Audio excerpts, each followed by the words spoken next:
Big boss Marathi season 6च्या घरात विशाल आणि राकेश यांच्यात वादाची ठिणगी पेटल्याचं पाहायला मिळतंय। बिग बॉस मराठीने शेअर केलेल्या नव्या प्रोमो मध्ये घरातील वातावरण तापल्याचं स्पष्ट होतंय। या प्रोमो मध्ये राकेश घरातील सदस्यांना ज्यांचे टॉवेल धुवायचे आहेत ते एका साइडला ठेवा असं सांगतोय। यावरच विशालला राग येतो। Don't tell me what to do असं तो म्हणतो। त्यावरच राकेश म्हणतो, मी सगळ्यांना सांगतो, कोणालाही एकाला सांगत नाही। यानंतर विशाल दिव्याजवळ जाऊन राकेश बद्दल नाराजगी व्यक्त करतो। तो काही कॅप्टन नाही जो आम्हाला काय करायचं आहे ते सांगेल। हे बोलताना विशालचा राग मात्र स्पष्ट दिसतोय। याच दरम्यान घरातील एक स्पर्धक दोघांनाही समजवण्याचा प्रयत्न करतोय। डिस्कस करा, भांडू नका असं म्हणताना कोणीतरी ऐकू येतंय। तर आता विशाल आणि राकेश हा वाद वाढवणार की डिस्कस करून संपवणार हे पाहणं रंजक ठरणार आहे। तर अशाच बिग बॉस मराठीच्या अपडेट जाणून घेण्यासाठी आमच्या चॅनलला लाईक, फॉलो आणि सबस्क्राईब करायला विसरू नका आणि बिग बॉस मराठी 6 पाहायला विसरू नका, फक्त तुमच्या कलर्स मराठीवर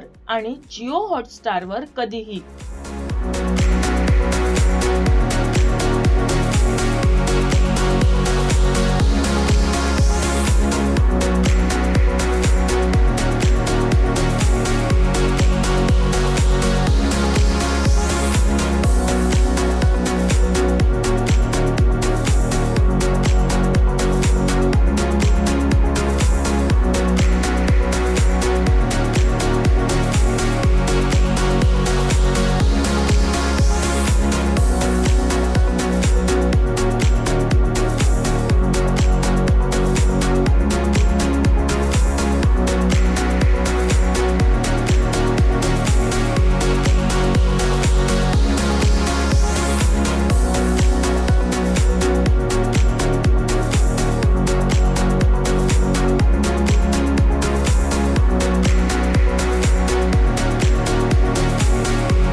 मराठी मनोरंजन सृष्टीमधील मालिका, चित्रपट, नाटक तसेच कलाकारांबद्दलच्या नवीन अपडेट्स जाणून घेण्यासाठी नक्की सबस्क्राईब करा इट्स मज्जा मराठी या आपल्या नवीन YouTube चॅनलला।